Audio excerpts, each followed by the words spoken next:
ওকে। আসসালামু আলাইকুম রহমতুল্লাহি ওয়া বারাকাতু।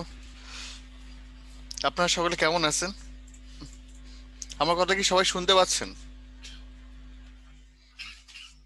আমার কথা কি শোনা যায়? সবাই শুনতে পাচ্ছেন আমার কথা?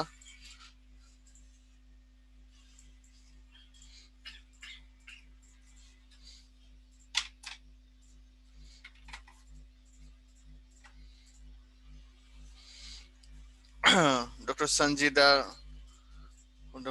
হ্যাঁ, ওয়ালাইকুম আসসালাম রহমতুল্লাহি ওয়া বারাকাতু। আমার কথা শোনা যায়? আমার কথা কি শুনতে পাচ্ছেন কিনা একটু বলেন। শোনা যায় কিনা আমার কথা? ওকে, থ্যাংক ইউ। আচ্ছা, ক্লাস শুরু করার আগে বলি, একটু আগে স্যারের ক্লাস ছিল, এই জন্য একটু দেরি হয়েছে। এক আর দ্বিতীয় কথা হচ্ছে, আজকে আমাদের 6:50-এ ক্লাস শেষ হয়ে যাবে, কারণ 7টার থেকে সেমিনার আছে। ওকে, এই একটা বিষয়। আর 3 নম্বর বিষয় হচ্ছে, আমরা নামাজের বিরতি যাবে 5টা 30-এ।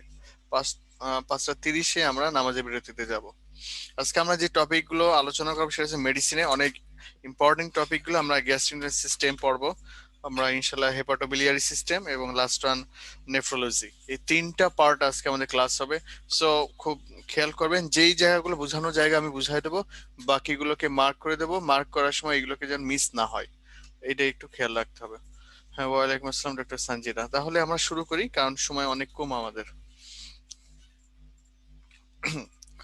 তাহলে আজকে আমরা শুরু করছি মেডিসিন। ওকে, গ্যাস্ট্রেন্টোলজি সিস্টেম, আমরা লেকচার 9। দেখেন, আমাদের গ্যাস্ট্রেন্ট সিস্টেম শুরু করার আগে প্রথমে সবসময় এই চার্টটা পড়ে রাখবেন। এটা হয়তো অনেক কিছু আপনাকে ক্লু দিতে পারে, তাহলে এই চার্টটা পড়ে রাখবেন। আমি আর ভিতর মধ্যে যাচ্ছি না। Causes of dyspepsia, infinity infinity infinity star. একটা কথা বলি, প্রত্যেক বছর কজলি মানে 39 বিসিএস কজোলজি থেকে কোশ্চেন আসছে। সো আপনারা কজোলজি পড়বেন, কজোলজি থেকে আশা করা যায় 2 থেকে 3টা কোশ্চেন আসবে। কজোলজির থেকে 2 থেকে 3টা কোশ্চেন আসবে। কোন কজোলজির থেকে আসবে? ডেভিডসনের কজোলজির থেকে। আপনি আলাদা কজোলজি পড়ার দরকার নেই, আমাদের ডেভিডসন 23rd এডিশনটায় পড়বেন। এখানে যখন এক একটা চ্যাপ্টার পড়বেন, চ্যাপ্টার পড়ার সময় এই ধরনের যে কজোলজি গুলো পাবেন সেইগুলো পড়বেন। ওইগুলো পড়লেই হবে, এর বাইরে পড়ার দরকার নেই। যদি আসে ইনশাল্লাহ এখান থেকে আসবে। তাহলে এটা infinity star, causes of dyspepsia. এখানে পড়ার সিস্টেমটা খেয়াল করেন, এখানে উল্লেখ করা আছে আপার গ্যাস্ট্রোইন্টেস্টিনাল ডিসঅর্ডার।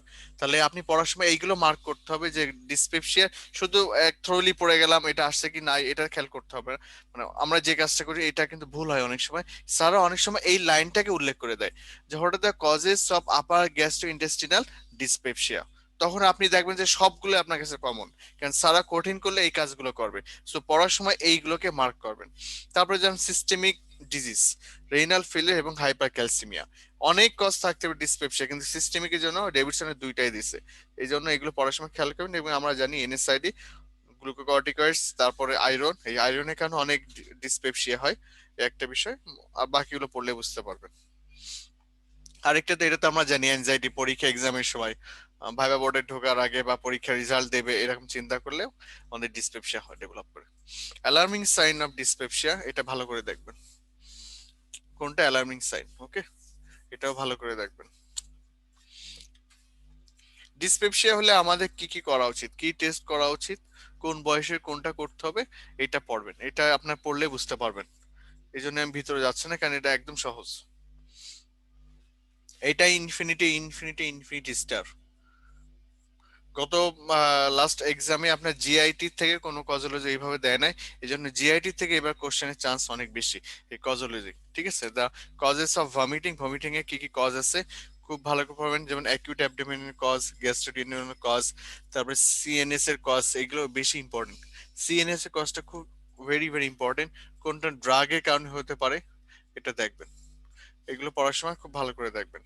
এবং মেটাবলিক ডিসঅর্ডার মধ্যে কোন কোন ডিসঅর্ডার, একটা হচ্ছে ডায়াবেটিক কিটোঅ্যাসিডোসিস এবং এডিসনস ডিজিজ। আমরা ফিজিওলজি এন্ডোক্রাইনে এডিসন ডিজিজ সম্পর্কে ডিটেলস পড়বো।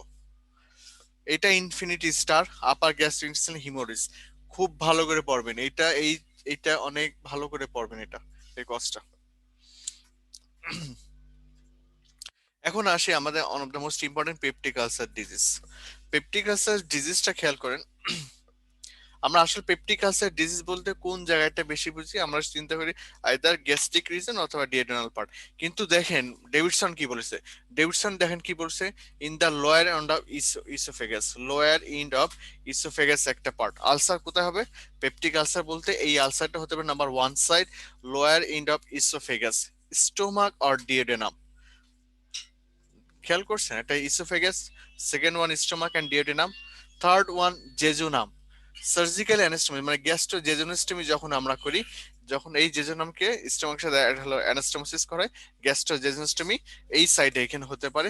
আর কোথায় হতে পারে, আইলিয়ামে পার্ট হতে পারে। আইলিয়ামে কোন পার্টে হবে, যে পার্টটা মেকস ডাইভের্টিকুলামে ক্লোজে থাকে। তাহলে এই টোটাল 5 পার্টে এই জায়গাগুলো আমাদের পেপটিক আলসার হতে পারে, শুধুমাত্র যে স্টোমাক ডিওডিনাম তা না, এই সাইড গুলো হতে পারে। এটা একটু দেখবেন।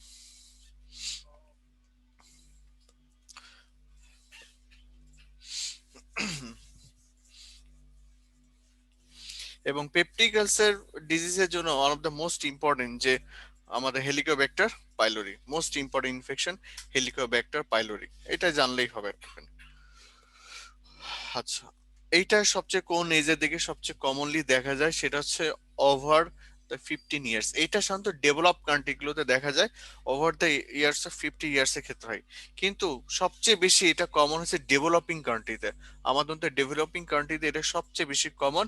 এবং অ্যাডাল্টস প্রায় 90% অ্যাডাল্টই এই পেপটিক আলসার ডিজিজে আক্রান্ত হয়ে থাকে। তবে বাচ্চারা পর্যন্ত হতে পারে, কারা হতে পারে, বাচ্চারা হতে পারে, কখন হবে, পার্সন টু পার্সন কন্টাক্ট। ওকে, আমরা পড়ছিলাম না হরাইজন্টাল ট্রান্সমিশন, সেটা। তাহলে এই বাচ্চারা হতে পারে যেমন পার্সন টু পার্সন কন্ট্যাক্টের মাধ্যমে হতে পারে। আর বাকিগুলো যেমন অ্যামাউন্ট, যেমন দেখেন ম্যাক্সিমাম ক্ষেত্রে এটা অ্যাসিম্পটোমেটিক থাকে, সবার ক্ষেত্রে সিমটোমেটিক নাও থাকতে পারে। ওকে, দেন আস্তে আস্তে ক্লিনিক্যালি খুব কম মাইনরিটি ক্লিনিক্যালি ডেভেলপ করে, 90% ডেভেলপ করেছে ডিওডেনাল আলসার। তাহলে পেপটিক আলসার মধ্যে সবচেয়ে বেশি কমন কোনটা, 90%ই হচ্ছে ডিওডেনাল আলসার, 90% ডিওডেনাল আলসার। আর 70% হচ্ছে গ্যাস্ট্রিক আলসার, 70% হচ্ছে গ্যাস্ট্রিক আলসার। এবং 90% ডেডোনাল আলসার এবং 70% গ্যাস্ট্রিক আলসার, তার মেইন কারণ হচ্ছে হেলিকিওব্যাক্টার পাইলোরি। তাহলে gastric ulcer 70% cause, Helicobacter pylori 90% cause, Helicobacter pylori in case of duodenal ulcer. পড়ার সময় ঠিক এভাবে পড়বেন। তারপরে দেখেন আর এই যে 70% বললাম, তাহলে বাকি 30% যে গ্যাস্ট্রিক আলসার থাকে এটা কে করে, এটা আর কেউ না, এটা হচ্ছে NSAID. one of the most important cause NSID হচ্ছে মেন, যে কজ বাই NSID, এন্ড এই NSID কারণে ওয়েস্টার্ন কান্ট্রিতে হেলিকোব্যাক্টার পাইলোরি আচ্ছা থাক, এটা হচ্ছে মেন কারণ, এটা জানলেই হবে। যে বাকি যে 30% থাকে গ্যাস্ট্রিক আলসার, তার মেন কজ হচ্ছে one of the most important NSID। এখন এখানে এটা দেখেন এই হেলিকোব্যাক্টার পাইলোরি আসলে কিভাবে তার ইনফেকশন গুলো করছে, আলসার গুলো করছে।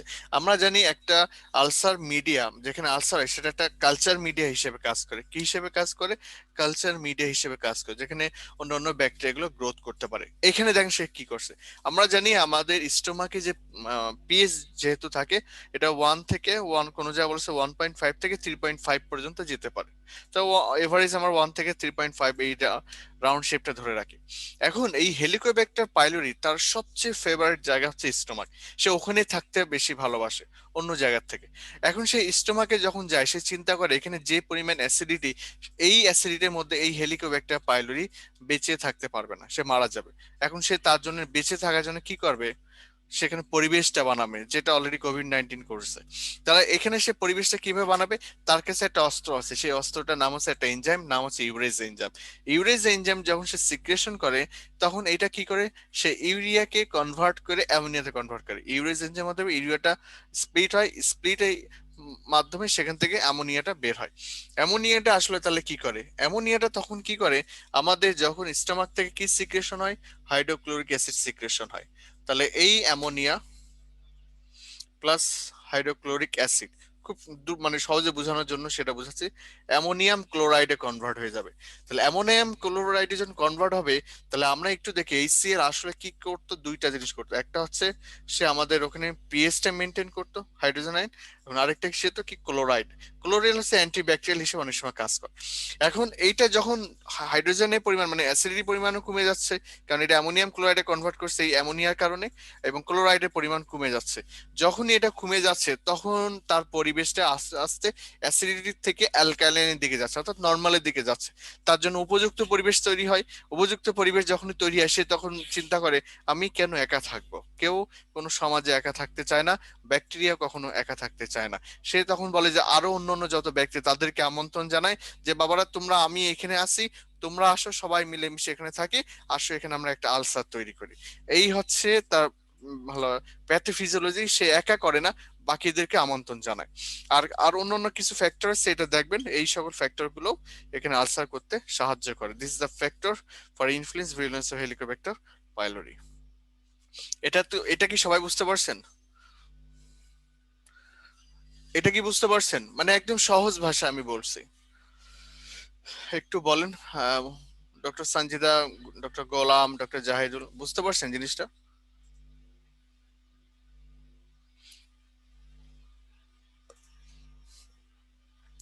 ওকে, থ্যাংক ইউ। আচ্ছা ঠিক আছে, এবার তাহলে আমরা নেক্সটে যাই।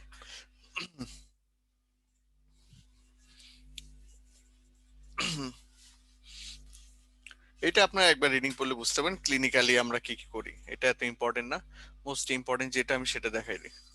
আচ্ছা তাহলে এইবারটা দেখেন, ইনফেকশন কজ, আচ্ছা ইন্টারপ্রেনার গ্যাস্ট্রাইটিস। এখানে যেটা যখন আস্তে আস্তে এই ইনফেকশনটা আসবে, হেলিকোব্যাক্টার পাইলোরি গুলো আসবে, সেখানে ইনফ্লামেশন হবে, দ্যাট মিনস গ্যাস্ট্রাইটিস হবে। এই গ্যাস্ট্রাইটিসটা কিভাবে হয় দেখেন, গ্যাস্ট্রিক যে জি সেল থাকে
লোকালাইজেশন অফ এপিগেশন। Number two, relation to the food, ফুডের সাথে এটা রিলেশন আছে এবং এপিসেডিক অনসেট হতে পারে। এটা আমরা জানি ফুডের সাথে রিলেশনটা কেমন। একটা হচ্ছে ডিএডোনাল আলসার, এটা হচ্ছে গ্যাস্ট্রিক আলসার। এই দুইটার সাথে ফুডের একটা রিলেশন আছে, যেটা হচ্ছে আপনি যখন খালি পেটে থাকবেন, আপনি যদি খালি পেটে থাকেন, খালি পেটে যদি থাকেন, এটা দুই রকম। খালি পেটে থাকলে দেখা যাবে একটা জায়গায় ব্যথা হবে, একটা আলসারের ক্ষেত্রে ব্যথা হয়, আরেকটা আলসারের ক্ষেত্রে ব্যথা হয় না। যদি আপনার ডিওডোনাল আলসার হয়, ডিওডোনাল যদি আলসার হয়, সেক্ষেত্রে যদি আপনি খালি পেটে থাকেন, তাহলে ওই একটু আগে যে ফিগারটা দেখালাম অ্যাসিড ওখানে যাবে, তাই না? এই এই যে ফিগার একটা দেখালাম, এখানে যখন খালি পেটে যখন থাকবেন, তখন এই যে সিস্টেমটা দেখালাম গ্যাস্ট্রিন থেকে হাইড্রোক্লোরিক অ্যাসিড কন্টিনিউয়াস এখানে আসবে, এবং এই জায়গাটায় ডিওডোনাল আলসার, এখানে ইনফ্লামেশন আরো বাড়বে, পেইন হবে। অ্যাসিড যদি আপনি ইনফ্লামেটরি জায়গায় পড়ে, তাহলে পেইন হবে। তাহলে এখানে যে ফুড বোলাস যখন আছে, যখনই আপনি খাবার খাবেন, যখনই খাবার খাবেন, তখন এইগুলো কায়েম সাথে মিশ্রিত হবে, মিশ্রিত হয়ে খাবারগুলো আসবে, আসার পরে এই জায়গায় আলসারে পরে খাবারটা যখন থাকবে, তখন তার খুব ভালো লাগবে। কারণ পেইনটা তখন করবে না, অ্যাসিডটা তার ডাইরেক্ট কন্ট্যাক্টে আসতে পারবে না। এই জন্য ডিএডোনাল আলসারের যারা পেশেন্ট থাকে, এরা সাধারণত খাবারের পরিমাণ বাড়ায় দেয়, এবং যার কারণে এদেরকে ওয়েট গেইন হয়। কিন্তু ইন কেস অফ গ্যাস্ট্রিক আলসারের ক্ষেত্রে যেটা দেখা যায়, গ্যাস্ট্রিক আলসারের ক্ষেত্রে উল্টাটা ঘটে। গ্যাস্ট্রিক আলসারের ক্ষেত্রে উল্টা কেন হয়? মনে করেন এইখানে তার ইনফ্লামেশন হয়ে বসে আছে, এই জায়গাটা তার কি হয়েছে, ইনফ্লামেশন হয়ে বসে আছে। যখনই এখানে ইনফ্লামেশন হওয়ার পরে ফুড বোলাস গুলো যখন আসবে, ফুড বোলাস গুলো যখন এখানে আসবে, আসার পর তখন কি হবে, স্টোমাক গুলো কি করে, কন্ট্রাকশন রিল্যাক্সেশন করে ফুডকে কাইমের সাথে কনভার্ট করতে, মিক্সিং করার জন্য। যখন এখানে হবে, তখন এই জায়গাটা কি হবে, সিভিয়ার পেইন হবে। নাম্বার টু, ফুড যেমন ইরিটেশন করবে জায়গাটা, একই সাথে ভাবে এটা যখন কন্টিনিউয়াস কন্ট্রাকশন রিল্যাক্সেশন করবে, ওই জায়গায় ইরিটেশন হবে। এই জন্য গ্যাস্ট্রিক আলসারের পেশেন্ট যত খাবার, যখন খাবার খায়, তার ক্ষেত্রে পেইনটা আরো বাড়ে, যদি সে না খায় তার পেইন রিলিফ থাকে। এই জন্য গ্যাস্ট্রিক আলসারের পেশেন্ট, যারা পেশেন্ট থাকে, এরা খাবার খাওয়া বন্ধ করে দেয় অথবা কমায় দেয় অনেক। আর ডিএডোনাল আলসারের পেশেন্ট গুলো খাবার বেশি খায়, এই জন্য এরা অনেক সময় ওয়েট গেইন করে। জাস্ট এই একটুখানি মেইন ডিফারেন্স, আর কিছু না।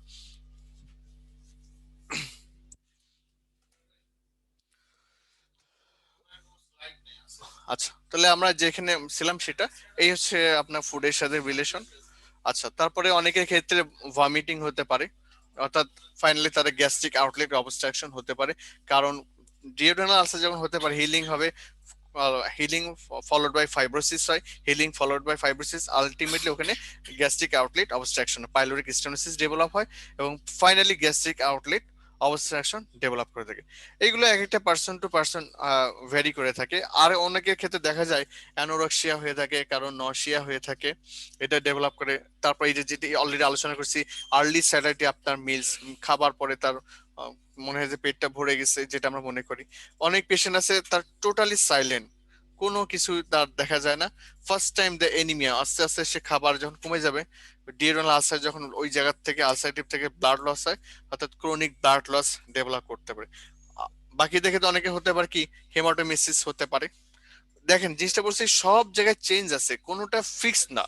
কারো ক্ষেত্রে দেখা যাচ্ছে রিকারেন্ট অ্যাকিউট ব্লিডিং হতে পারে উইদাউট আলসারেটিভ, কোনো ধরনের আলসারের কোনো পেইন নাই, হঠাৎ করে তার ব্লিডিং, অর্থাৎ সে বমি যখন করবে ভমিটিং থাকবে, হেমাটোমেসিস তার ডেভেলপ করতে পারে। তাহলে একটা জিনিস দেখেন, এত কিছু বললাম, এত ক্যারেক্টার, কোনোটা ফিক্স না, পার্সন টু পার্সন ভেরি করতে পারে। তাহলে এই জন্যই দেখেন, এই জন্যই বলছে ডায়াগনস্টিক যদি কাউকে করতে যান, আপনি হিস্ট্রি টেকিং নিয়ে, এটা আসলে খুব ভালো ডায়াগনোসিস হয় না। কারণ এই ডায়াগনোসিস যে হিস্ট্রি দেবে, মানে সেই স্পেসিফিক কোনো হিস্ট্রি তার থাকবে না। এই জন্য হিস্ট্রি থেকে পেপটিক আলসার ডিজিজ ডায়াগনোসিস করা টাফ, এবং এটা আসলে কারেকশন মানে রাইট হয় না। এটা অলরেডি ডেভিডসন বলেছে, হিস্ট্রিটা দেখবেন, হিস্ট্রিতে নিয়ে poor, so the history is there for the poor predictor. মানে হিস্ট্রি থেকে যে আপনি ডায়াগনোসিস করবেন, এটা চান্সটা কম থাকবে of the presence of ulcer. যে হিস্ট্রি থেকে আপনি বুঝলেন যার আলসার আছে বা আলসার নাই, এটা বলা যাবে না, এটা চেঞ্জ হতে পারে। এই কথাগুলো এই কারণেই বললাম।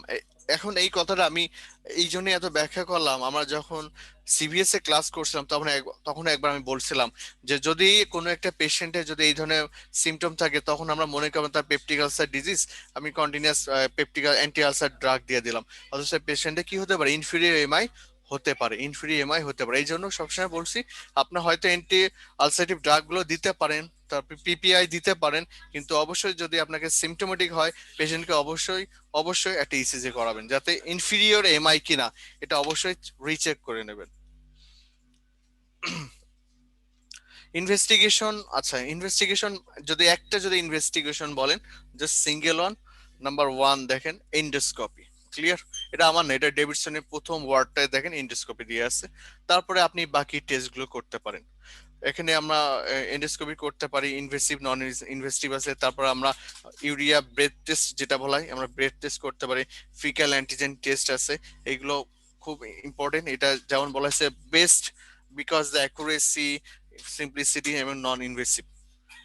ওকে, এই হচ্ছে আপনার একটা এন্ডোস্কোপিতে দেখেন, এই যে টোটালি এন্ডোস্কোপিতে একটা আলসারেটিভ লেশন ইন হিয়ার, এটা হচ্ছে ডিএডোনাল আলসার, এটা ডিএডোনাল আলসার। এই ফিগারটার দিকে খেয়াল করেন, দিস দ্য বক্স, বক্সটা ইনফিনিটি ইনফিনিটি ইনফিনিটি স্টার। ওকে, ইনফিনিটি স্টার। এখানে দেখেন সেরোলজিক্যাল আমরা কি কি টেস্ট করতে পারি, এইটা করতে পারেন অ্যাডভান্টেজের মধ্যে। ইউরিয়া ব্রেড টেস্ট দেখেন নন ইনভেসিভ, স্পেসিফিক করে লেখা আছে ফিকাল অ্যান্টিজেন টেস্ট, এগুলো আমরা করতে পারি। হাইলি সেনসিটিভ অ্যান্ড স্পেসিফিটি হচ্ছে ইউরিয়া ব্রেড টেস্ট, খেয়াল করে দেখবেন। তারপরে ইনভেসিভ কি কি আছে, একটা আমরা বায়োপসি করতে পারি, হিস্টোলিজ এবং বায়োপসি, সেই ক্ষেত্রে করতে পারি। আচ্ছা, এখানে বায়োপসি কার ক্ষেত্রে করব, যে সকল পেশেন্টের ক্ষেত্রে আপনার কাছে মনে হবে যে পেশেন্টের কার্সিনোমা আছে, তাহলে সেই পেশেন্টে অবশ্যই এন্ডোস্কোপি করার সাথে সাথে আমাদের কি করতে হবে, বায়োপসি করতে হবে। এটা আমার কথা নয়, ডেভিডসনের কথা, আপনার পড়লে তখন পেয়ে যাবেন। তারপরে র্যাপিড ইউরেস টেস্ট আমরা করতে পারি মাইক্রো বায়োলজিক্যালি। দেখেন কালচার যেটা আছে সেটাকে বলা হচ্ছে গোল্ড স্ট্যান্ডার্ড। তাহলে একটা হচ্ছে হাইলি সেনসিটিভ, সে হচ্ছে ইউরিয়া ব্রেথ টেস্ট। আর যদি বলা হয় পিপি হলো পেপটিক অ্যাসিড ডিজের জন্য গোল্ড স্ট্যান্ডার্ড টেস্ট কোনটা, সেটা হচ্ছে microbiological culture test is the gold standard. Okay, anti defined antibiotic sensitive. So this is the most important, gold standard কে, এটাকে মার্ক করেন। গোল্ড স্ট্যান্ডার্ড হচ্ছে মাইক্রোবায়োলজিক্যাল কালচার, আর হাইলি সেন্সিটিভিটি অ্যান্ড স্পেসিফিটি হচ্ছে urea breadth test. So এখন আমাদের নামাজের time হয়ে গেছে, আমরা নামাজ পরে এসে আমরা ইনশাল্লাহ এখান থেকে শুরু করবো। ওকে, থ্যাংক ইউ।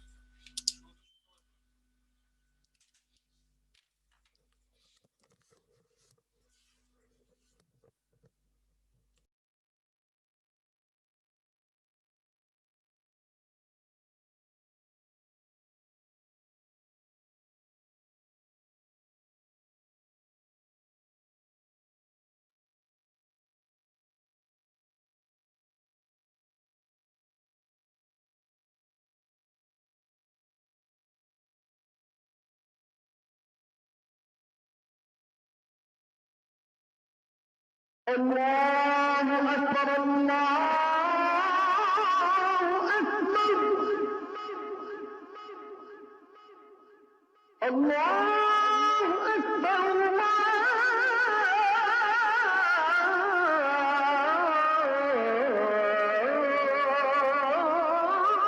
أكبر. أشهد أن لا إله إلا الله.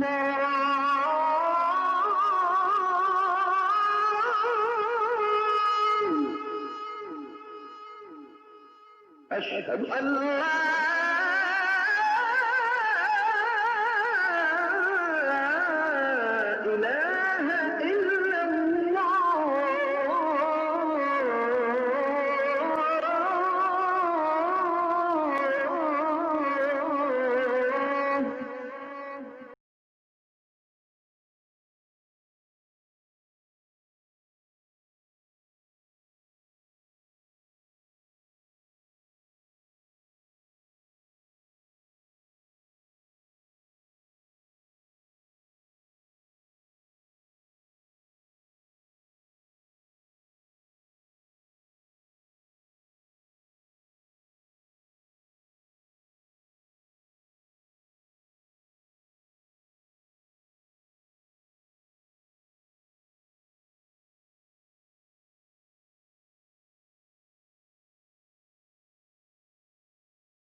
থাকা যায় কি গো বসে থাকা যায় ও তার প্রেমে যেন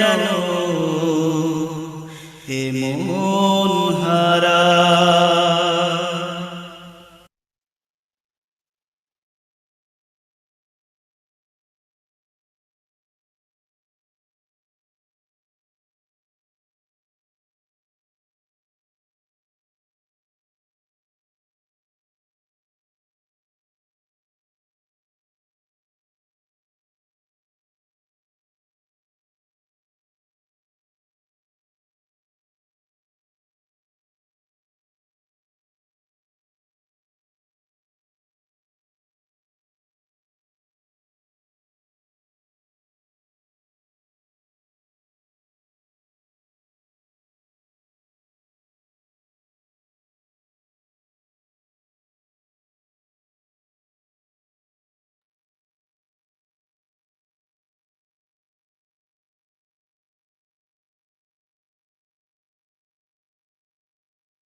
বিসমিল্লাহির রহমানির রহিম। সবাই আমার কথা শুনতে পাচ্ছেন? আমার কথা কি শোনা যায়?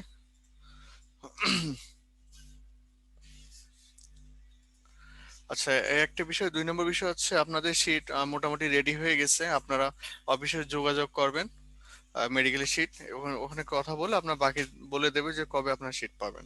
ঠিক আছে, নিজ দায়িত্বে এটা জোগাড় করে পড়া শুরু করে দেন। এখন থেকে আর পিডিএফ দেখে কষ্ট করে পড়তে হবে না, কারণ পিডিএফ সম্পূর্ণ ওখানে রেডি করে দিয়ে আছে। আর বাকি যদি কোনো কিছু আপডেটেড থাকে আপনাদের পিডিএফ এ আমি আপডেট করে আপনাদের কাছে পাঠিয়ে দেব। এখন সময় হাতে কম, পড়াশোনা খুব দ্রুত করেন।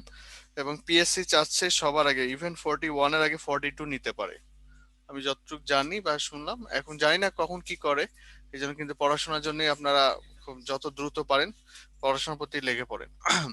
তাহলে এখানে আমরা ছিলাম হেলিকপ্টার পাইলট ইরাডিকেশন। ঠিক আছে, ইরাডিকেশনটা আমরা দেখেন ইউজুয়ালি কি করি, পিপিআই যেটা করি তার সাথে আমরা কি করি, 2 অ্যান্টিবায়োটিক্স, অ্যামক্সিসিলিন, ক্লারিথ্রোমাইসিন, আর এর সাথে আমরা আর কি দিতে পারি, মেট্রোনিডাজল দিতে পারি অ্যাটলিস্ট 7 ডেজ। খেয়াল করেন, অ্যাটলিস্ট 7 ডেজ। তবে এটা আপনি এক্সটেন্ড করে 10 থেকে 14 ডেজ পর্যন্ত নিয়ে যেতে পারেন। 10 থেকে 14 ডেজ মানে 2 সপ্তাহ পর্যন্ত আপনি দিতে পারেন। বাকিটুকু আপনার পড়লে বুঝতে পারবেন। আচ্ছা, এখানে এইগুলোই বলে মানে আলোচনা করা আছে, আমি এখানে যাচ্ছি না আর। এগুলো আপনার পড়লে বুঝতে পারবেন। আমি মেন পার্টে চলে যাই।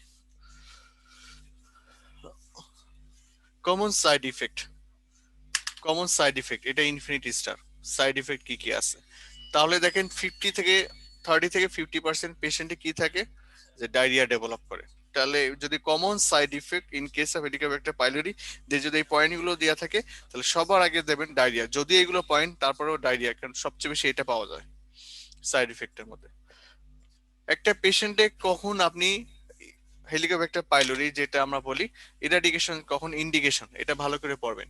ইন্ডিকেশনটা ভালো করে পড়বেন। ডেফিনেট কি কি আছে, পেপটিক আলসার আছে কিনা, আদার্স ডিসঅর্ডার আছে কিনা, ফ্যামিলি হিস্ট্রি আছে কিনা, তার ডিসপেপসিয়া আছে কিনা, এনএসআইডি লং টাইম ইউজ করে কিনা, এই বাকিগুলো দেখবেন। আর নন ইন্ডিকেটেড কোন ক্ষেত্রে আমরা দেবো না সেটাও দেখবেন।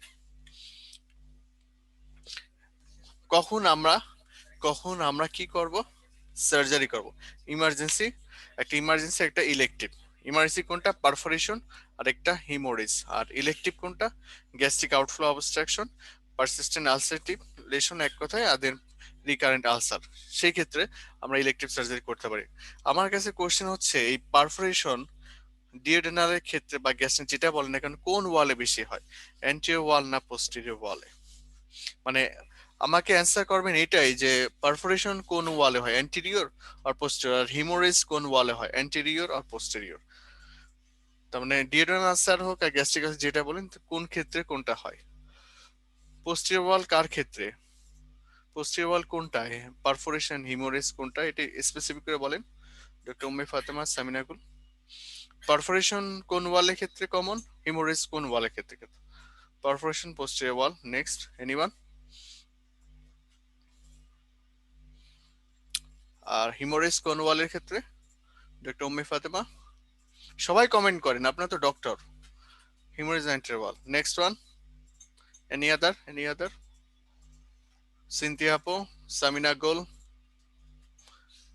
হেমোটোমা anterior wall, haemorrhage anterior wall. একজন কমেন্ট করছেন আর তারটা দেখে আপনারা বাকিরা এরকম নাকি নিজের থেকেই? পারফোরেশন পোস্টেরিয়র ওয়াল না। আচ্ছা ঠিক আছে, তাহলে আমি এখন আসল জায়গায় যাই। পারফোরেশন পোস্টেরিয়র ওয়াল ডক্টর সূচনা, আসলে সেটা না। আমি এই জিনিসটা বুঝাই দিই। সবচেয়ে বেশি কমন পারফোরেশন, এটা মনে রাখবেন সারা জীবন কাজে দেবে। পারফোরেশন ইনভলভ যদি অ্যান্টেরিয়র ওয়াল হয় সেক্ষেত্রে পারফোরেশন হয়, এবং এই ক্ষেত্রে আপনার অ্যান্টেরিয়র ওয়াল, আমি আবার বলছি অ্যান্টেরিয়র ওয়াল হয়, এই ক্ষেত্রে পেরিটোনাইটিস খুব দ্রুত ডেভেলপ করে, পেরিটোনাইটিস খুব দ্রুত ডেভেলপ করে। হিমোরেজ হয় পোস্টেরিয়র ওয়ালে, হিমোরেজ হয় পোস্টেরিয়র ওয়ালে। কেন? ওখানে ব্লিডিং চান্স বেশি, কারণ যদি গ্যাস্ট্রিক আলসার যদি পোস্টেরিয়র ওয়ালে যদি কমন হয়, সেই পিছনে থাকে স্প্লেনিক আর্টারি থাকে, যদি এখানে আর্টারিকে যদি ইনভলভ করে সেক্ষেত্রে হিমোরেজ হবে। তাহলে আবার মনে রাখবেন, পারফোরেশন হবে অ্যান্টেরিয়র ওয়ালে কমন, আর হিমোরেজ হচ্ছে পোস্টেরিয়র ওয়ালে কমন। ঠিক আছে, একটু পরে আমরা দেখাই দেবো। This is the perforation. তাহলে কমপ্লিকেশন অফ পেপটিক আলসারের মধ্যে সবচেয়ে কমন হচ্ছে কোনটা? পারফোরেশন। সেকেন্ড আমার যেটা কোশ্চেন, এটা অ্যান্সার করেন, কোন আলসারে পারফোরেশন বেশি থাকে, ডিওডেনাল আলসার না গ্যাস্ট্রিক আলসার? কোন আলসারে পারফোরেশন সবচেয়ে বেশি? কোন আলসারে পারফোরেশন সবচেয়ে বেশি হয় বলেন? ডিওডেনাল আলসার আর গ্যাস্ট্রিক আলসার? দ্রুত বলেন, দ্রুত দ্রুত দ্রুত কমেন্টস করেন। ডিওডেনাল আলসার নাকি গ্যাস্ট্রিক আলসার? আচ্ছা, তাহলে মোস্ট কমন পারফোরেশন কোনটা হয়ে থাকে বেশি? Duodenal ulcer. ওকে, এই জিনিসগুলো খুব আমাদের মিস ইন্টারপ্রিটেশন হবে, তাহলে মনে রাখবেন ডিওডেনাল আলসারে সবচেয়ে বেশি। তাহলে আমরা একটু দেখি তাহলে কিভাবে হয়। তাহলে এটা বলছিলাম, পারফোরেশন যদি হয় সেক্ষেত্রে আমাদের খুব দ্রুত পেরিটোনাইটিস ডেভেলপ করবে, এবং মোর কমন হচ্ছে হচ্ছে duodenal ulcer. Clear? Duodenal ulcer perforation সবচেয়ে কমন গ্যাস্ট্রিক আলসারের থেকে। ওকে, এবং এই পারফোরেশন কোথায় হবে দেখেন, usually found with the ulcer of the anterior wall. Clear concept? তাহলে অ্যান্টেরিয়র ওয়ালে কি হবে? পারফোরেশন হবে।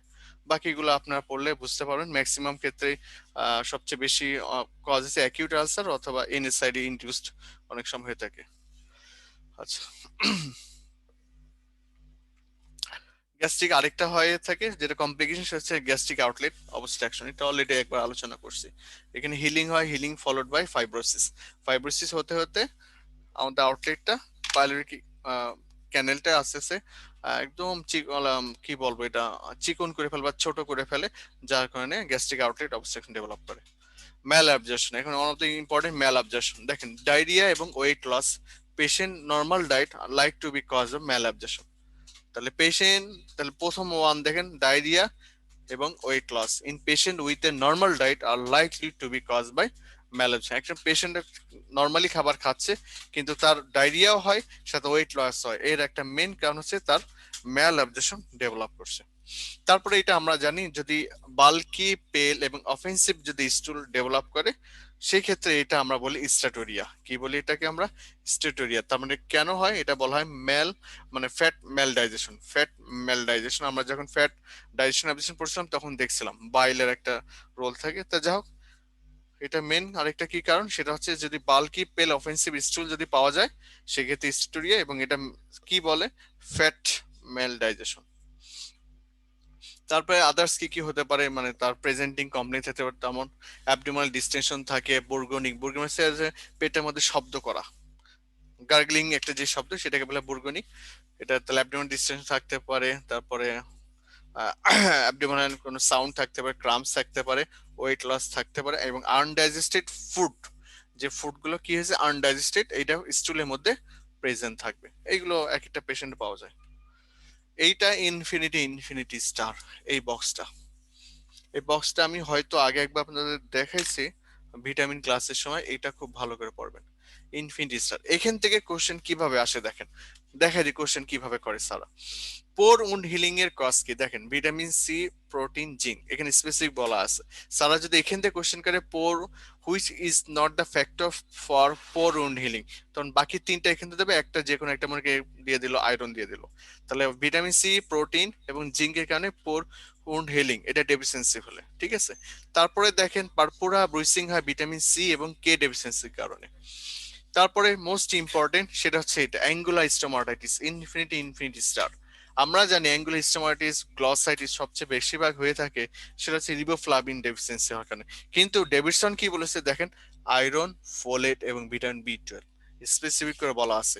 তাহলে আপনি চিন্তা করলেন যে এটা তো হবে না, বাকি এই তিনটাতে যে কোনো একটা হবে, আপনি অ্যান্সার করে আসলেন, -0.5 পেয়ে চলে আসছেন। তাহলে এখানে স্পেসিফিক বলা আছে আয়রন, ফোলেট এবং ভিটামিন বি 12 ডেফিসিয়েন্সির কারণে অ্যাঙ্গুলার স্টোমাটাইটিস, গ্লসাইটিস হয়ে থাকে, ঠিক আছে। তারপরে এখানে দেখেন অ্যাক্রোডার্মাটাইটিস এন্টারপ্যাথিকা জিঙ্কে, কয়লোনিকিয়া আয়রনের কারণে। তারপরে প্যারাস্থেশিয়া টিটানি ডেভেলপ করছে ক্যালসিয়াম, ম্যাগনেসিয়াম, এইগুলো একটু ভালো করে দেখবেন। তারপরে দেখেন মাসেল ওয়াস্টিং হয় protein deficiency, proximal myopathy vitamin D deficiency, খেয়াল করে দেখছেন তাই না? ভিটামিন ডি ডেফিসিয়েন্সি অনেক সময় আমরা মনে করি ভিটামিন কে ডেফিসিয়েন্সি কারণ হতে পারে, এখানে দেখেন স্পেসিফিক আছে ভিটামিন ডি ডেফিসিয়েন্সি কারণ।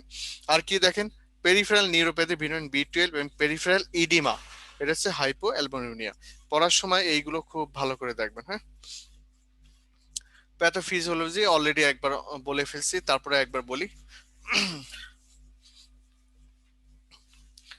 দেখেন এখানে সেটা হচ্ছে নাম্বার 1, ইন্টারলুমিনাল যদি ম্যাল ডাইজেশন হয়ে থাকে, ইন্টারলুমিনাল ম্যাল ডাইজেশন সেক্ষেত্রে কেন হয়ে থাকে, বাইল যদি বা প্যানক্রিয়াটিক এনজাইম যদি ডেফিসিয়েন্সি হয় সেক্ষেত্রে হতে পারে ইন্টারলুমিনাল। তারপরে দেখেন হচ্ছে মিউকোজাল ম্যাল অ্যাবজর্পশন, মিউকোজাল কোনো ডিসঅর্ডার হতে, তাহলে মিউকাস গুলো যদি ড্যামেজ হয়ে থাকে, স্পেশালি স্মল ইন্টেস্টাইনাল এপিথেলিয়াম গুলো, সেক্ষেত্রে এটা হতে পারে। পোস্ট মিউকোজাল লিমফেটিক অবস্ট্রাকশন, তার মানে এখন মনে করেন ডাইজেশন হলো, হওয়ার পরে অ্যাবজর্পশনে তার প্রবলেম আছে, সেখানে সে অ্যাবজর্পশন হতে পারে। Then transported absorb lipid into the lymphatic vessel, এটা আমরা যখন ফ্যাট ডাইজেশন অ্যাবজর্পশন পোর্শন তখন দেখছিলাম এটা আমাদের লিম্ফ্যাটিক ভেসেলে যায়, কিন্তু এখান থেকে সেই লিম্ফ্যাটিক্স মনে করেন অবস্ট্রাকশন হয়ে বসে আছে, সেই ক্ষেত্রে সেটা যেতে পারবে না। এবং আদার্স যদি কোনো ভেসেল গুলো হয়, মনে করেন আর্টারি বা ভেনাস কোনো ডিসঅর্ডার হয়ে থাকে, অথবা সেটা যদি লিকেজ হয়ে থাকে, সেক্ষেত্রে finally protein losing enteropathy develop করবে। এখন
আমি এর ভিতরে যাচ্ছি না।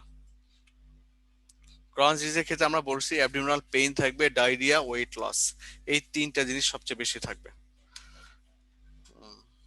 তারপরে দেখেন পেইন ওফেন অ্যাসোসিয়েটেড, মানে অ্যাবডোমিনাল পেইন হবে, পেইনের সাথে কি হবে, তার ডায়রিয়া গুলো থাকবে। ওকে। এবং ডাজ নট কন্টেন ব্লাড এবং মিউকাস, এবং এর মধ্যে কোনো ব্লাড এবং মিউকাস থাকবে না। কার ক্ষেত্রে? ক্রনিক ডিজিজের ক্ষেত্রে। আলসারেটিভ কোলাইটিসের ক্ষেত্রে কিন্তু ব্লাডি ডায়রিয়া হবে, এটা কিন্তু খেয়াল করবেন। এগুলো আলোচনা করা হয়েছে, এটা একবার রিডিং পড়বেন। তারপরে দেখেন এটা condition mimic the ulcerative or chronic disease, কোন কোন কন্ডিশন হতে পারে এটা দেখবেন, কোন কোন ব্যাকটেরিয়া আলসারেটিভ কোলাইটিস ক্রনিক ডিজিজের সাথে আমরা ধরতে পারি, এটা একবার রিডিং পড়বেন। ডিফারেন্সিয়াল ডায়াগনোসিস কি কি হতে পারে এটা রিডিং পড়বেন একবার। এই যে বক্সটা, এটা ইনফিনিটি ইনফিনিটি ইনফিনিটি স্টার, এটা ভালো করে পড়বেন। Systemic complication of inflammatory bowel disease, তার কি কি সিস্টেমিক কমপ্লিকেশন হতে পারে এটা ভালো করে পড়বেন। ইনভেস্টিগেশন দেখি আমরা কি করতে পারি এই পেশেন্টের। এই পেশেন্টে আমরা ফুল ব্লাড কাউন্ট করলে পেশেন্টে আমরা এনিমিয়া পাবো, কারণ পেশেন্টে আমরা একটা ব্লিডিং এর একটা হিস্ট্রি থাকবে, সাথে iron, folic acid, vitamin B 12, এইগুলো কি থাকবে, ম্যাল অ্যাবজর্পশন অর্থাৎ ডেফিসিয়েন্সি থাকবে। আচ্ছা, প্লাটিলেট কাউন্ট অলসো হাই, যদি সিবিসির মধ্যে যদি প্লাটিলেট কাউন্ট যদি হাই থাকে তাহলে বুঝবেন ক্রনিক ইনফ্লামেশন অলরেডি পেশেন্টে ডেভেলপ করে গেছে। আর তারপরে প্রোটিন রিজ এন্টারোপ্যাথি ডেভেলপ করতে পারে, কারণ সেরাম অ্যালবুমিন লেভেল অনেক কমে যেতে পারে। আচ্ছা, তারপরে দেখেন ইএসআর এবং সিআরপি লেভেল এলিভেটেড হয়ে যাবে। কি কি এলিভেটেড হবে? ইএসআর এবং সিআরপি লেভেল হাই হতে পারে। ফিকাল, এটাকে মার্ক করেন, ফিকাল ক্যালপ্রোটিক ক্যালপ্রোটেকটিন, এটা ফিকাল ক্যালপ্রোটেকটিন, যেটা high sensitivity for detecting the gastrointestinal inflammation, এটাকে মার্ক করেন। এটা দিয়ে আমরা দেখতে পারি। তারপর আমরা ব্যাকটেরিওলজিক্যাল টেস্ট গুলো করতে পারি, কালচার মিডিয়া টেস্ট যেটা বলি, ব্যাকটেরিওলজি করতে পারি আমরা, এই পেশেন্টের এন্ডোস্কোপি পর্যন্ত করে দেখতে পারি। শুধু তাই না, আমরা আইলিও কোলোনোস্কোপি পর্যন্ত করতে পারি, সিগমোইডোস্কোপি করতে পারি, করে আমরা এগুলোকে কি করতে পারি, perform the to make the diagnosis, আমরা ডায়াগনোসিস পর্যন্ত করতে পারবো। এইগুলো করার পর মানে কোলোনোস্কোপি যেটা ইউজুয়ালি আমরা খুব কমনলি করে থাকি, এটা হচ্ছে একটা সিগমোইডোস্কোপ কপির মাধ্যমে করা হয়, করে এইটার লিস্টনটা পাওয়া যায়। This is the sigmoidoscopic view. তারপর আমরা রেডিওলজি মানে বেরিয়াম এনেমা দিয়ে আমরা দেখতে পারি। এটা হচ্ছে সেই বেরিয়াম এনেমা, একদম পুরো আপনার দেখেন একদম গ্রসলি ডাইলেটেড কোলনের ফিগার এটা। এই যে এখানে হচ্ছে আমরা কি কি ড্রাগ গুলো দিতে পারি যদি আমরা ডায়াগনোসিস করি আলসারেটিভ কোলাইটিস ক্রনিক ডিজিজ পেশেন্টের ক্ষেত্রে। এটা একবার রিডিং পড়বেন, এত ইম্পর্টেন্ট না, জাস্ট কি কি ড্রাগ গুলো ইউজ করা হয়, এখানে সবগুলো আমি নাম দিয়ে দিচ্ছি এখানে। এইটা ইম্পর্টেন্ট, সেটা হচ্ছে একটা পেশেন্টের যদি অনেক বেশি পরিমাণ কি হয়, ফালমিন্টেড আলসারেটিভ কোলাইটিস হয়, সেক্ষেত্রে আমরা মেডিকেল ম্যানেজমেন্ট কি কি করব, মেডিকেল ম্যানেজমেন্ট কি কি করব এটা একবার দেখবেন। তারপরে পেশেন্টের ক্ষেত্রে আমরা কিভাবে মনিটরিং করতে হবে এটা একবার রিডিং পড়বেন, এটা এত ইম্পর্টেন্ট না। সার্জারি কখন করব এটা ভালো করে পড়বেন, সার্জারি কোন কোন পেশেন্টের ক্ষেত্রে আমরা সার্জারি করে থাকি। Irritable bowel syndrome, irritable bowel syndrome most important, সেটা হচ্ছে characterise by recurrent abdominal pain থাকবে, রিকারেন্ট অ্যাবডোমিনাল পেইন থাকবে, ঠিক আছে। এবং abnormal defecation, absence of structure abnormality of the gut, গার্ডে ওই ধরনের কোনো প্রবলেম নাই কিন্তু তার ডেফিকেশনটা কি হবে, অ্যাবনর্মাল, এটা থাকবে। আরেকটা ইম্পর্টেন্ট সেটা হচ্ছে আহ, এটা না, এটা আইবিএস যাদের পেশেন্ট যারা থাকে, আইবিএস এর পেশেন্ট ইরিটেবল বাউল সিনড্রোম খুব কমন পাওয়া যায়। এদের এই প্রবলেমের কারণে এর ফ্রিকুয়েন্ট অ্যাবসেন্ট থেকে ওয়ার্কিং, তারা কাজের ক্ষেত্রে খুব প্রবলেম হয়, ওয়ার্কিং ফিল্ডে যেতে পারে না এই একটা কারণে, এবং তাদের লাইফে এক প্রকার হ্যাপাজার্ড, তাদের কি কোনো কিছু ভালো লাগে না, যেটা পরীক্ষা দিতে হবে সেটা এই লাইনটা, young women are affected 2 to 3 times more often than the men, ঠিক আছে। তাহলে উইমেনদের ক্ষেত্রে এটা সবচেয়ে বেশি হয়ে থাকে, 2 to 3 times more than the men, এইটা বেশি ইম্পর্টেন্ট। তাদের কোএক্সিস্টেন্ট কি থাকতে পারে, নন আলসার ডিসপেপসিয়া থাকতে পারে, ক্রনিক ফ্যাটিক হতে পারে, ডিসমেনিয়া হতে পারে, ফাইব্রোমাইলজিয়া, এগুলো খুব কমন থাকে এই ধরনের পেশেন্টের ক্ষেত্রে, এটা একটু দেখবেন।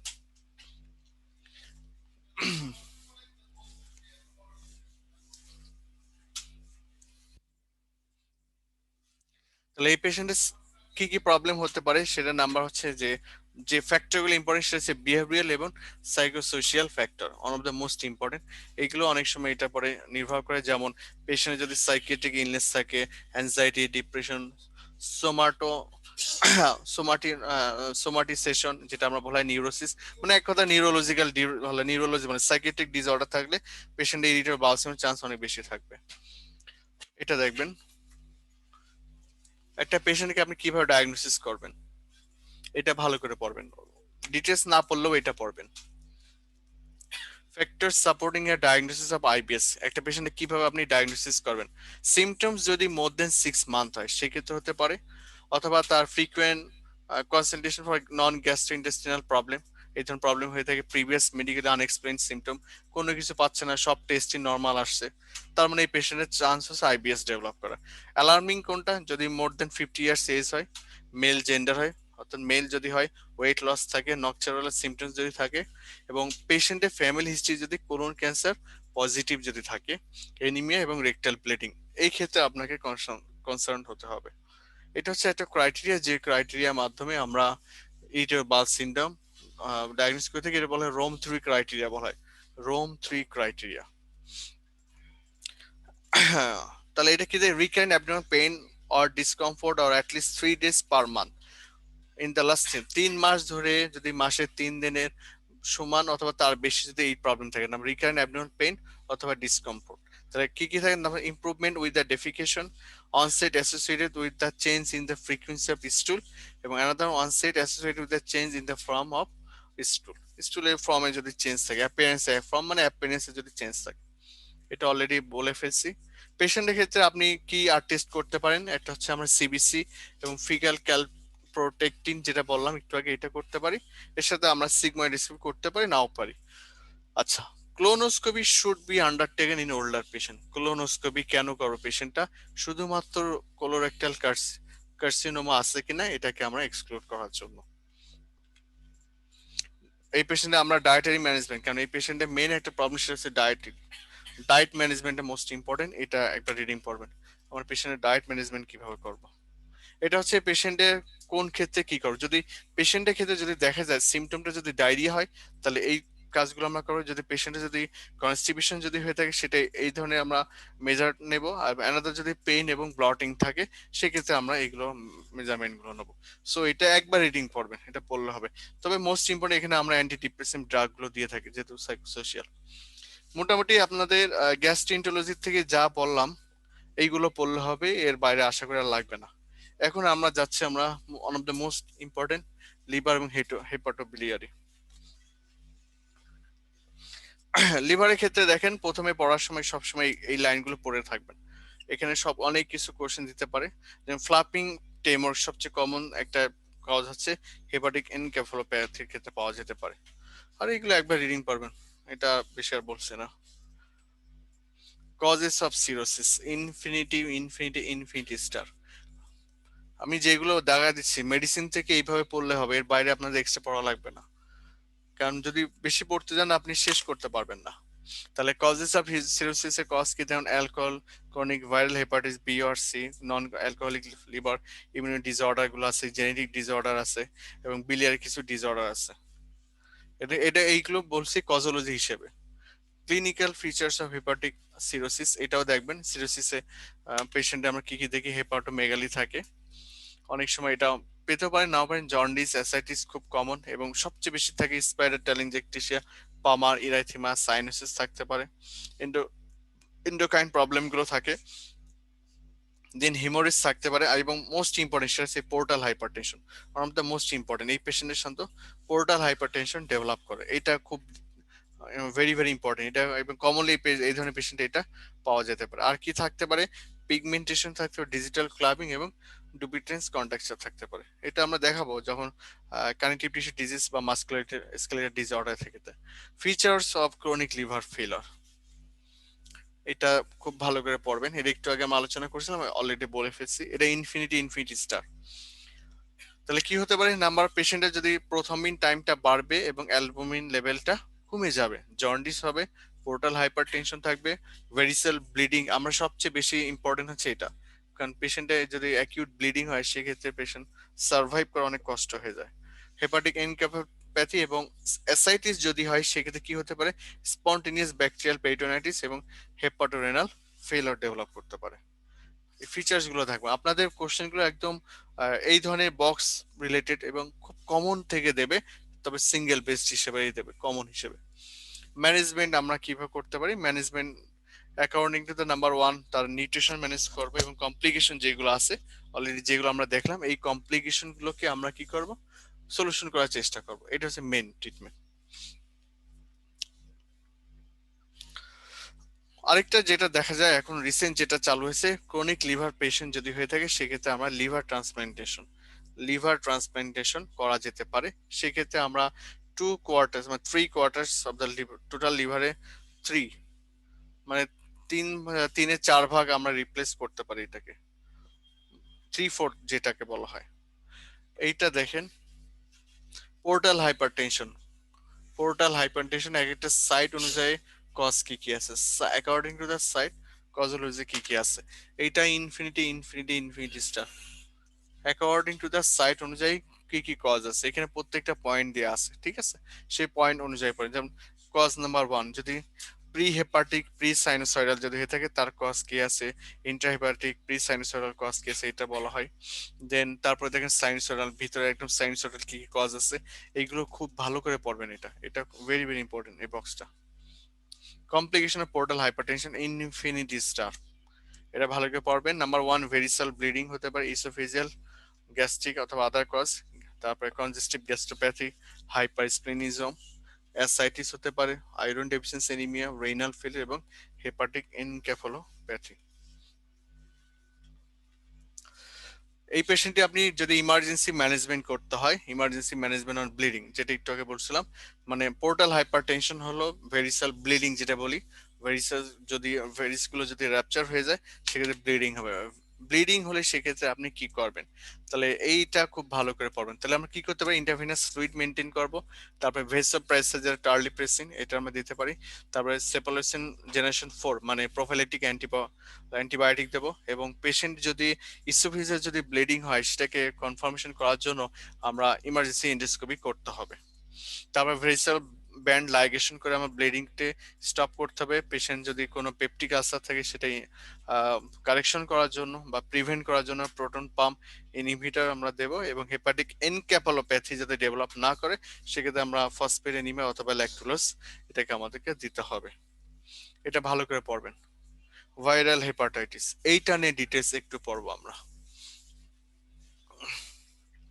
কি অবস্থা আপনাদের বলেন, আপনারা সবাই জেগে আছেন না ঘুমায় পড়েছেন? সবাই কি বুঝতে পারছেন? একটু কিছু কথা তো বলেন আপনারা, সবাই কি এই পর্যন্ত বুঝতে পারছেন? আমি একটু দ্রুত করতে হচ্ছে কারণ আমাদের হাতে সময় অনেক কম, আর বলতে পারেন আর 30 মিনিট হাতে টাইম আছে, কারণ যেহেতু আজকে সেমিনার হবে এই জন্য আমাদেরকে মেন পয়েন্ট গুলোকে আমাকে টাচ করে যেতে হচ্ছে, এই জন্য আপনাদের কাছে একটু কনসার্ন করবো, সুযোগ পাচ্ছি না। সবাইকে এর মধ্যে বুঝতে পারছেন, শুনতে পাচ্ছেন ঠিক আছে, বুঝতে পারছেন কিনা, মার্ক করছেন কিনা?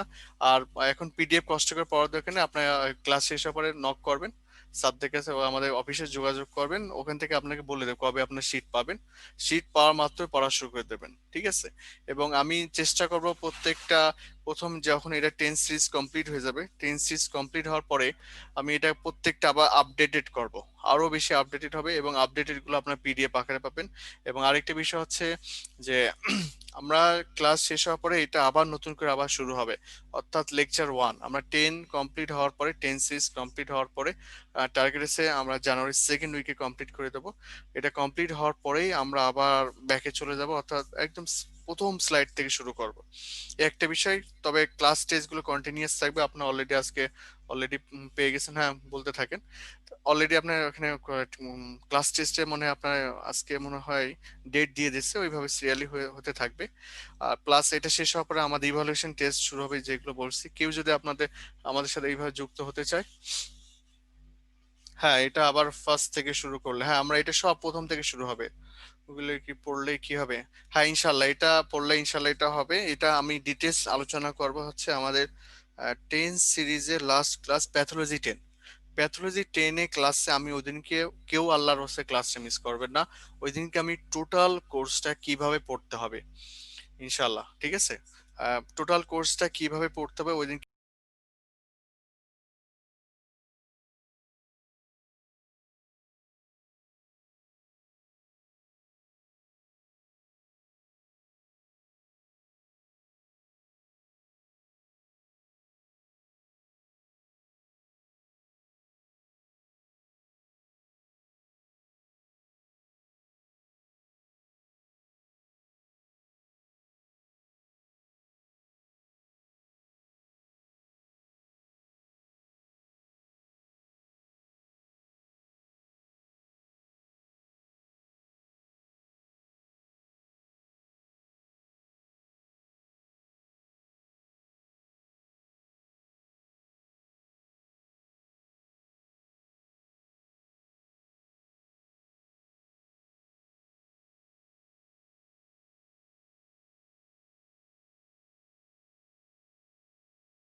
HBCAG and HBeAg।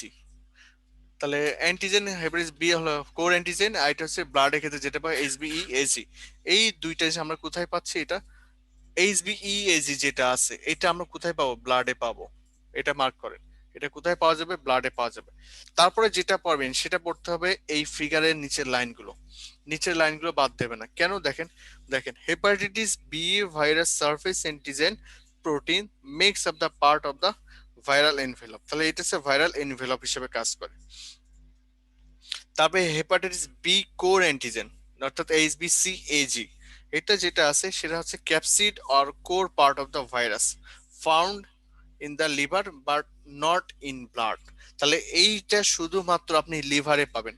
তাহলে কোশ্চেন হতে পারে HBCAg present in which site in our body, blood, liver, lungs, pancreas, kidney. তাহলে কোশ্চেন কোথায়, ব্লাডে পাওয়া যায় না, ঠিক আছে। তারপর হেপাটাইটিস বি ই অ্যান্টিজেন, তাহলে এটা পার্ট অফ দ্য, এটা কার পার্ট, এটা হেপাটাইটিস সি, হেপাটাইটিস কোর অ্যান্টিজেনের একটা পার্ট যে ফাউন্ড ইন ব্লাড, এটা হচ্ছে ব্লাডে পাওয়া যাবে এবং এটা ইন্ডিকেট করে সে পেশেন্টটা ইনফেকশন মানে হেপাটাইটিস বি ভাইরাস দ্বারা আক্রান্ত। তাহলে এই লাইনগুলো ভেরি ভেরি ইম্পর্টেন্ট। সেটা আবার বলি, হেপাটাইটিস বি সি অ্যান্টিজেন যেটা আছে সেটা হচ্ছে আমরা লিভারে পাবো, ব্লাডে পাবো না। আর তারই একটা পার্ট হচ্ছে হেপাটাইটিস হেপাটাইটিস ই অ্যান্টিজেন, যেটা যেটা আছে ইটা আমরা ব্লাডে পাবো এবং এটা ইন্ডিকেট করে সে আক্রান্ত হয়েছে। এখন যেটা পড়াচ্ছি ল্যাবরেটরি ডায়াগনোসিস, এটা ইনফিনিটি ইনফিনিটি ইনফিনিটি স্টার, এটা খুব ভালো করে পড়বেন, ঠিক আছে। তাহলে detection of hepatitis B virus, এটা মার্ক করেন হেপাটাইটিস বি ভাইরাস ডিএনএ, এটা কি রিপ্রেজেন্ট করে, ভাইরামিক স্টেজ, যেটা আমরা PCR এর মাধ্যমে আমরা বের করতে পারি। সেরোলজি, সেরোলজি পার্টটা দেখেন, হেপাটাইটিস বি সারফেস অ্যান্টিজেন যেটা HBsAg আমরা বলে থাকি, ইট ইন্ডিকেটস দ্য অ্যাকিউট ইনফেকশন। এটা যদি কারো ক্ষেত্রে পজিটিভ আসে তাহলে কি, এটা অ্যাকিউট ইনফেকশন। আচ্ছা, first serological marker to appear in the serum even before biochemical clinical evidence of hepatitis। একটা পেশেন্ট যদি আপনি ব্লাড টেস্ট করেন অথবা ক্লিনিক্যাল এভিডেন্সের আগে প্রথম যে সেরোলজিক্যাল মার্কার আসবে সে হচ্ছে হেপাটাইটিস বি সারফেস অ্যান্টিজেন। প্রত্যেকটা লাইনের থেকে কোশ্চেন দিতে পারে। আচ্ছা, peaks during the over disease, যখন এটা প্রকাশ পাবে তখন এটা আরো বেশি বাড়তে থাকে এবং সাধারণত 4 থেকে 6 মাসের মধ্যে কি হবে, এটা কমে আসে। যদি 6 মাসের উপরে যদি যায় তাহলে হেপাটাইটিস বি ভাইরাসে তার আস্তে আস্তে এটা ক্রনিকে কনভার্ট হয়ে থাকে। ইউজুয়ালি 90 থেকে 95% 6 মান্থসের আগে এটা রিজলিউশন হয়ে যায়। মোর দেন 5 to 10%, সর্বোচ্চ 15%-এর ক্ষেত্রে মোর দেন 6 মান্থ যায়, সেক্ষেত্রে এটা ক্রনিক হতে পারে। তারপরে অ্যান্টি HBs, ওকে, এটা একটু দেখেন। অ্যান্টি HBs অ্যান্টিবডি যেটা আছে সেটা হচ্ছে past infection with the immunity to hepatitis B virus, অর্থাৎ তার আগে ইনফেকশনে এফেক্টেড ছিল এবং আস্তে আস্তে তার অ্যান্টিবডি ডেভেলপ করছে কার আগে, against hepatitis B virus, appear through 3 to 6 months after the infection. এবার এটা কখন হবে, সে যদি 3 থেকে 6 মাসের যদি আগে ইনফেকশন যদি হয়ে থাকে তারপরে এটা ডেভেলপ করবে। তাহলে 3 to 6 months needs to develop the antibody to hepatitis B virus বা HBs এজেন্ট এর ব্যাপারে। Most important is appear after vaccination, অর্থাৎ আমি মনে করেন আক্রান্ত হয়নি, না হওয়ার পরে আমি কি করলাম, আমি চিন্তা করলাম আমাকে ভ্যাকসিন দিতে হবে, তখন ভ্যাকসিন দিলাম। ভ্যাকসিন দেওয়ার 3 থেকে 6 মাস পরে আমি টেস্ট করলাম, টেস্ট করার পরে আমার বডিতে কি ডেভেলপ করলো, যে টাইটার বলি, অ্যান্টিবডি বা টাইটার যেটা বলেন না কেন, HBsAg ডেভেলপ করবে কোন ক্ষেত্রে, after vaccination. This is the most important. Vaccination দেওয়ার পরে আমাদের বডিতে বি ভাইরাসের এগেনস্টে কোনটা ডেভেলপ করে, অ্যান্টি HBsAg, এটা মার্ক করে। তারপরে দেখেন উইন্ডো ফেস, উইন্ডো ফেস,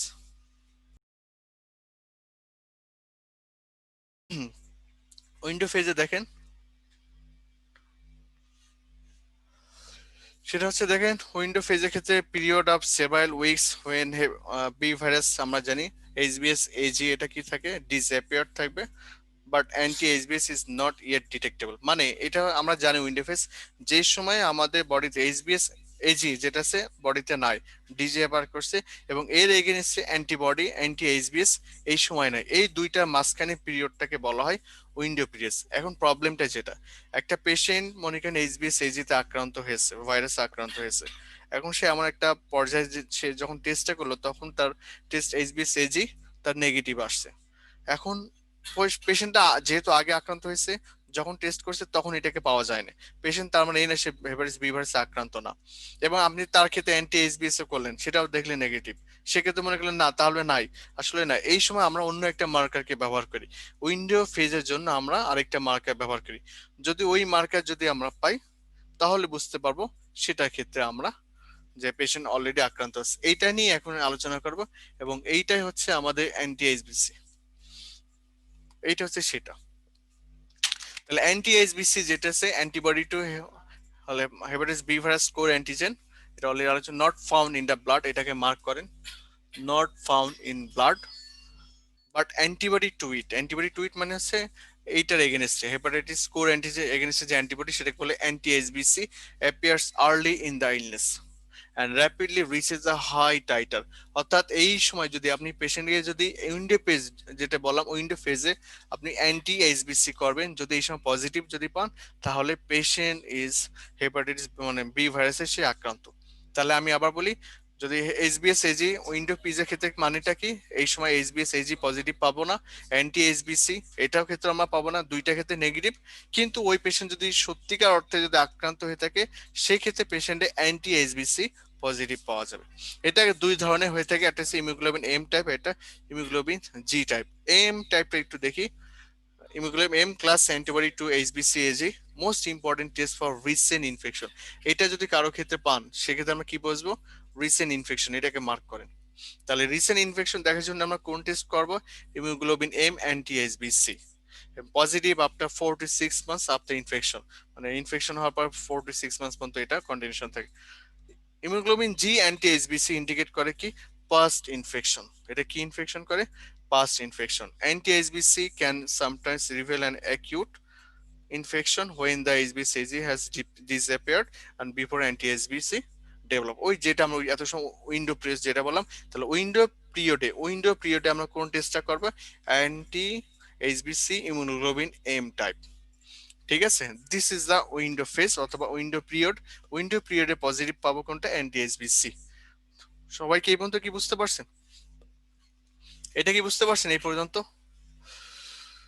একটু দ্রুত বলেন, এই পর্যন্ত কি বুঝতে পারছেন? সময় আমার হাতে অনেক কম, 15 মিনিট টাইম আছে, এগুলোকে মার্ক করেন সারা, এখান থেকে প্রত্যেকটা লাইন ইম্পর্টেন্ট, এবং আমি এটাকে বানাইছি কয়েকটা বই মিলাই, অনেকগুলো বই আছে, খালেক স্যারের বই আছে, মাইক্রোবায়োলজি বই, আমাদের লেন্স বই আছে, ডেভিডসন আছে, প্রত্যেকটা বই ঘেটে ঘেটে এইটা বানানো হয়েছে। ওকে, এটা ভেরি ভেরি ইম্পর্টেন্ট। তারপরে এইচবিই যেটা আছে কোর অ্যান্টিজেনের ক্ষেত্রে indicates the acute viral replication. তাহলে ভাইরাল রেপ্লিকেশন কখন আছে, সেটা হচ্ছে এইচবিই এজি। অ্যাকিউট ইনফেকশন কোনটা, একটু আগে দেখলাম ইমিউগ্লোবিন এম টাইপ অ্যান্টি এইচবিসি core antigen. Found in acute hepatitis B virus infection, এটা বলছি মোর দ্যান 6 মান্থ হলে এটা ক্রনিক।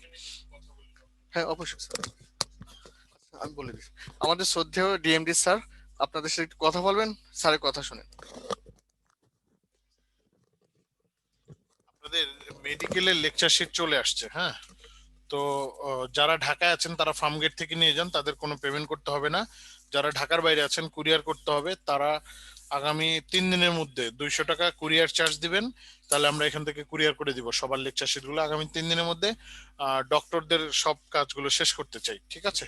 থ্যাংক ইউ, আমরা আবার ক্লাসে ফিরে যাচ্ছি।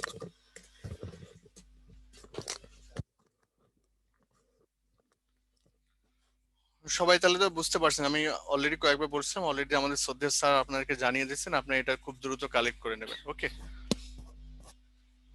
এই ব্যাপারে আমাদের অফিসের সাথে যোগাযোগ করেন, হ্যাঁ ডক্টর সঞ্জিত আপু।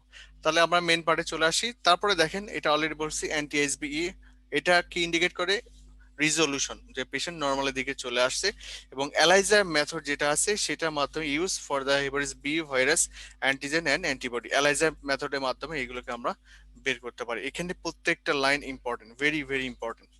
ওকে, এই হচ্ছে যেটা আমরা বলছিলাম, যখন অলরেডি আমাদের এই পেশেন্টের যদি এই সময় যদি সে টেস্ট করে দেখেন, খেয়াল করে দেখেন, সে এক্সপোজার হরমোন কিন্তু 5 মাস পরে, 4.5 থেকে 5 মাস পরে অথবা 6 মাসের আগে যদি সে টেস্ট করে, এই ক্ষেত্রে তার এইচবিএস এজি কি পাবো আমরা, নেগেটিভ পাবো।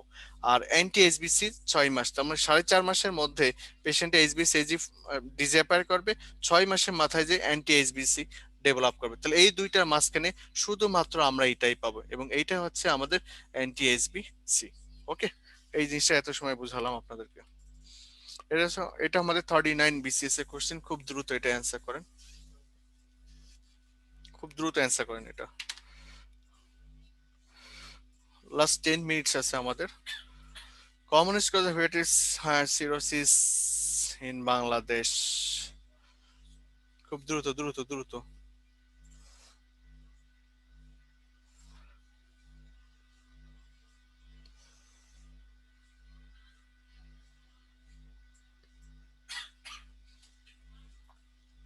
আচ্ছা, তাহলে এটা হচ্ছে, হ্যাঁ এটা হচ্ছে মেইনলি আমাদের হেপাটাইটিস বি ভাইরাস, কারণ কোশ্চেনটা করছে ওই লাইনে থেকে, যে লাইনটা করছিলাম ওইটা।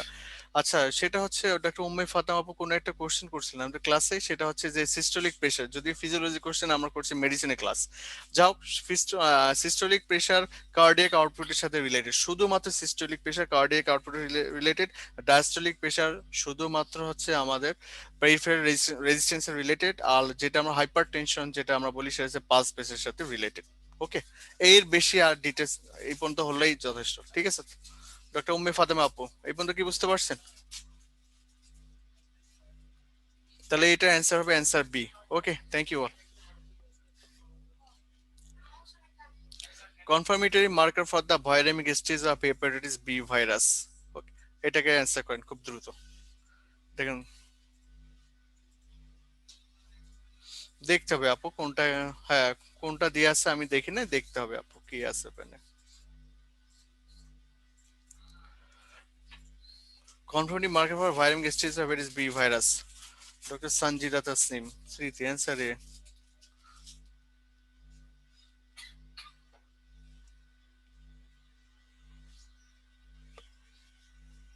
খুব দ্রুত বলেন।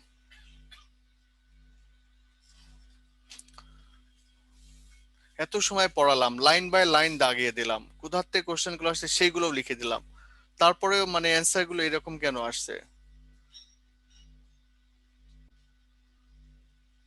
মানে আপনার ক্লাস করেন, মনটা কোথায় থাকে আপনাদের? পোস্ট কোশ্চেনটা পারেন, confirmative marker for viraemic stage of hepatitis B virus. আমি পড়ানোর সময় কয়েকবার এই লাইনটা বলছি, viraemic stage of hepatitis B virus which marker, প্রত্যেকবার লাইনে পড়ার সময় এগুলো দেখাইছি। এগুলো একটু খেয়াল করছেন? আমি বারবার বললাম এগুলো ইনফিনিটি স্টার, আমি প্রত্যেকটা লাইন ধরে ধরে পড়াইছি, দেখেন তো একটু আগে কোথায় বলছি, কোন কোন জায়গায় আমি এই ভাইরাল স্টেজের কথা বলছি, ভাইরামিক স্টেজ। দেখছেন, এখনই পড়ছেন, এর মধ্যে মাথার থেকে চলে গেছে। প্রথম লাইনটা কি ছিল খেয়াল করেন।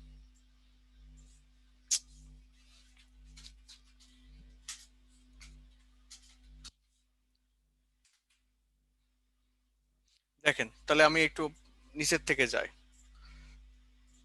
এখানে একটা জায়গায় দেখেন কি বলছি আমরা, এই স্টেজের কথা একটা জায়গায় বলছি, হেপাটাইটিস ভাইরাস এই অ্যান্টিজেন যেখানে, এখানে একটা জায়গায় বলছি ভাইরামিক স্টেজ। দেখেন তো এটা কি অপশনের মধ্যে কি আছে?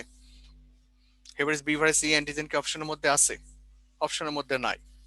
তারপরে আমরা কি বলছি, এই লাইনটা পড়ে দেখেন, প্রথম যখন পড়লাম, এই লাইনটার মধ্যে কি লেখা আছে, detection of hepatitis B virus DNA, এই লাইনটা কি আমরা বলছি না?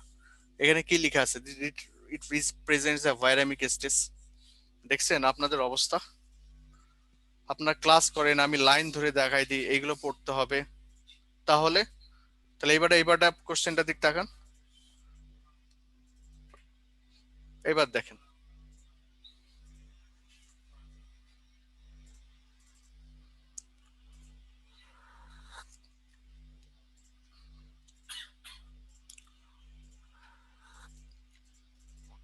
অ্যান্সার করেন, এবার দ্রুত অ্যান্সার করেন।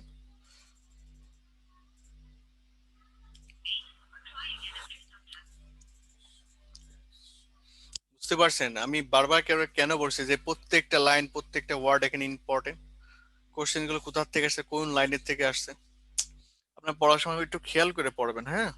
এইভাবে যদি অ্যান্সার করে যান, আপনি দেখেন অলরেডি মানে 1 মিনিটও হয় না, 5 মিনিটের মধ্যে আপনাদের এই অবস্থা।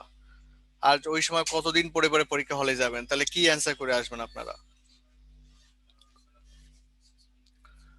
ওকে, পায়োজেনিক লিভার অ্যাবসেস, আমরা উইদিন 10 মিনিটসের মধ্যে আমাদের ক্লাস শেষ হয়ে যাবে। হ্যাঁ, পায়োজেনিক লিভার অ্যাবসেস, এটা একবার একটু রিডিং পড়বেন, কোথায় হয়ে থাকে এটা দেখবেন।